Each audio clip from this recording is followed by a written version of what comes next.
बंधुओं नमस्कार। बेंगलोर से बिपिन चंद्र जोशी जी का प्रश्न है कि निष्पाप होने की जो अवधारणा है, क्या इसके अंतर्गत कोई मर्डर करे और फिर प्रायश्चित करे, पछतावा करे, कन्फेस करे, क्षमा मांगे, ईश्वर से विनय करे, तो क्या उसके कर्मों की निर्जरा हो सकती है? क्या वह अपराध से बच सकता है? सबसे पहले इस प्रश्न के उत्तर के पहले 3 पारिभाषिक शब्दों से अपन पहले परिचित हो जाएं। एक है अवधारणा या हाइपोथेसिस।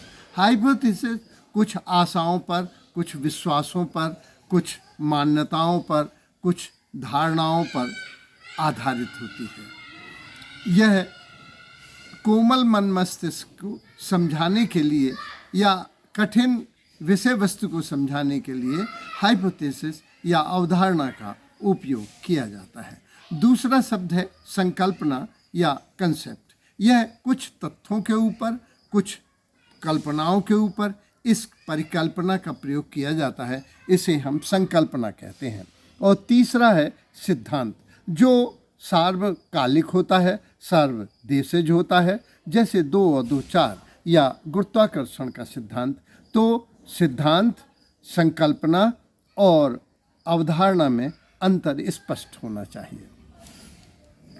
प्रश्न है कि क्या कोई मर्डर करे और फिर कन्फेशन कर ले और फिर प्रायश्चित कर ले, पछतावा कर ले, पुनर् न करने का प्रॉमिस करे और ईश्वर से और व्यक्तियों से संबंधित से क्षमा मांग ले और विनय करे, प्रार्थना करे या गंगा स्नान करे, तो क्या वह अपराध से मुक्ति को प्राप्त हो सकता है? इस संदर्भ में मैं अपने गांव की एक सच्ची कहानी बताना चाहूँगा। उत्तर प्रदेश का एक गांव है कुलपहाड़, जहां लाले गड़रिया नाम के एक व्यक्ति रहते हैं। उनकी आज से 40-50 साल पहले शादी हुई। शादी तो उनकी 3-4 साल में ही हो गई थी, लेकिन गौना उनका 14-15 बरस बाद हुआ। वो सुकन्या सुकुमारी घर आई, उसने घर लीपा। उधर ये जो लाले गड़रिया थे वो ज्वार लेकर आ गए बैलगाड़ी में। पाखरी जो बैलगाड़ी के चारों ओर बांध दी जाती है, उसमें ज्वार था। वो तसला ले आई, बोंगना ले आई और ये भर भर के देने लगे और वो अंदर डालती कुठिया के अंतर्गत। तो बारामदा था, बारामदा के बाद एक कमरा और था और इसके बाद आंगन, आंगन के उधर पूरा घर लेपात हुआ था। कुछ दाने गिर गए, वे दाने उस जो लिपा हुआ था, सफ़ेद दाने बड़े ज़्यादा दिखने लगे। तो उसने कहा कि भगवान, तुम हमारी मेहनत का ध्यान नहीं रखती हो और ये दाने देखो गिरा दिए तुमने। तो वो बोली, जब इतना आई है तो थोड़े दाने गिर ही जाते हैं। बोले नहीं, अगर संभल के डालो तो एक भी दाना नहीं गिरेगा। बोले नहीं, कितना भी संभले, कुछ न कुछ दाने तो गिर ही जाते हैं। बातों बातों में बात और आगे बढ़ गई और इतनी तेज हो गई कि बात आगे बढ़ गई और इस जो नवयुवक को गुस्सा आ गया और उसने कहा कि तुम मुंह लड़ाती हो।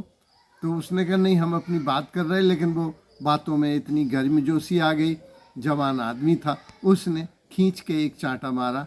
चांटा मारते ही वह गिर पड़ी और उसी तसला की नोक उसके यहाँ लग गई और उसकी डेथ हो गई। वो घबरा गया, उसने जगाया कि कुसुम उठो, कुसुम उठो, इतनी ज़ोर से हमने नहीं मारा है, लेकिन वो उठी नहीं। वो दौड़ के बाबूलाल वैद्य पड़ोस में रहते थे, उन्हें लेवा लाए। संयोग और सौभाग्य से बाबूलाल वैद्य मिल गए और उन्होंने उसकी नाड़ी देखी और उसने कहा, बेटा कुसुम तो चली गई। ये घबरा गया और दौड़ के पुलिस स्टेशन पहुंचा और इसने कहा कि मैं अपनी कुसुम की हत्या कर आया हूँ और हमें अब आप जेल में डाल लो और उसके क्रियाक्रम की व्यवस्था करो, क्योंकि आखिर हम हैं और हमारी माँ है, घर में 2 ही लोग हैं। तो दरोगा जी बोले नहीं, तुम करो अपना क्रियाक्रम। और इसके बाद मुकदमा चला, पेशी पे पेशी बढ़ रही थी और वो स्वीकार कर रहा था और सभी वकील, लेकिन जज था कि बढ़ाए चला जाता था तारीख पे तारीख। तो वो एक दिन उकता के बोला कि जज साहब, आपसे हमारी रिक्वेस्ट है, प्रार्थना है कि तारीख न बढ़ाओ, कुसुम के बगैर हम रह नहीं सकत, अब हमें जल्दी से फांसी दे दो और 10-20 साल की सज़ा नहीं दियो, आप तो जल्दी दो, उतई कुसुम से हम अपनी माफ़ी मांग लेंगे।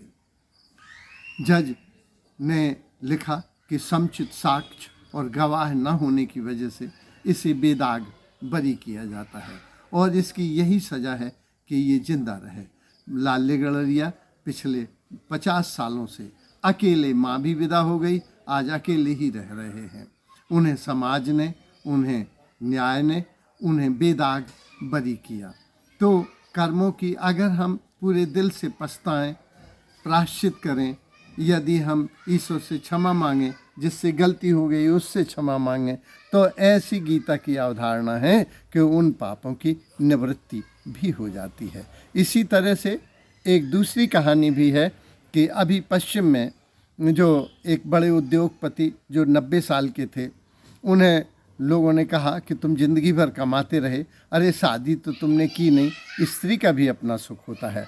तो उन्होंने कहा कैसी स्त्री अच्छी होती है, तो उन्होंने बताया कम उम्र की लड़की अच्छी रहती है। इन्होंने एडवर्टाइजमेंट निकाला तो एक 17-18 साल की लड़की तैयार हो गई शादी के लिए उन 90 साल से। पत्रकारों को बड़ी उत्सुकता हुई कि ये क्या हुआ, तो वो बोली कि जॉन जो मेरी क्लास में पढ़ता है वो अच्छा है, लेकिन वो कुछ काम नहीं करता है, उसका स्वभाव भी ठीक नहीं है, आदमी फेथफुल है, तो मैं उससे कह दिया है कि ये 90 साल के जो मिल रहे हैं, इनके पास बैंक बैलेंस भी है, इनके पास कारखाना भी है, इनके पास मिल भी है, बंगला भी है, सब कुछ मिल जाएगा, तो 2-3 साल रुक, लेकिन 3 साल मुझको दिखना नहीं है ना, और मैं जिसकी रहूँगी पूरी फेथफुल उसी के साथ रहूँगी।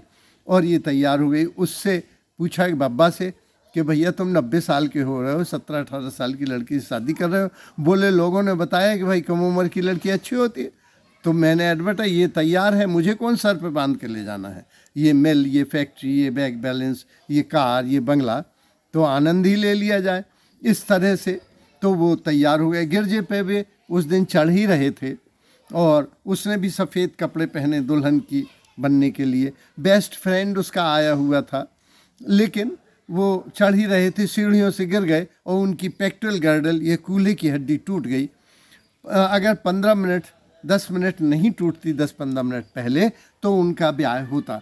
लड़की ने सोचा कि मैं दुल्हन के लिए तैयार हो गई, ये बेस्ट फ्रेंड भी मुझको बेस्ट विशेष दे चुका है और जा चुका है, तो मुझे अब मेरी ये ड्यूटी बनती है कि ये मेरे हस्बैंड होते अगर 15 मिनट बाद, तो मुझे इनकी सेवा करनी चाहिए। और वो सेवा में लग गई, उसने खूब सेवा की और 2-3 महीने के बाद वो बोले बेटा तुमसे मेरी शादी ज़रूर होने वाली थी, लेकिन अब ये मेरी पेक्टोरल गर्डल जो टूटी हुई है, ये कूल्हे की हड्डी, ये ठीक नहीं होगी।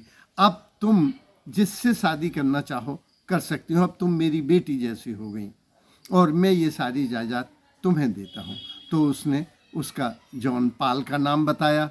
ये बुजुर्ग सज्जन 90 साल के उनके घर गए और उसके हाथ जोड़े और कहा कि मैं तुमसे रिक्वेस्ट करता हूँ कि तुम हमारी जो मुँह बोली बेटी है उससे मैरिज कर लो। और उन्होंने मैरिज की। तो सेवा के द्वारा जो वो शादी से संभोग से पाने की उत्सुकता थी, उसको सेवा से भी प्राप्त किया जा सकता है। यद्यपि वो जो शादी थी वो शादी कम थी, समझौता ज़्यादा था, और वो शादी नहीं थी, वो तो वस्तुतः एक अपराध जैसा ही था जो स्वार्थ में दोनों पक्षों द्वारा किया जा रहा था। लेकिन सेवा के बीच में आ जाने से वह त्यागमयी हो गया और उसे बेसारी चीज़ें उस लड़की को मिल गईं, जानपाल को मिल गईं और उन बुजुर्ग सज्जन को मिल गईं। तो पापों की, अपराधों की निवृत्ति भी होती है, ऐसा गीता का सिद्धांत है। धन्यवाद।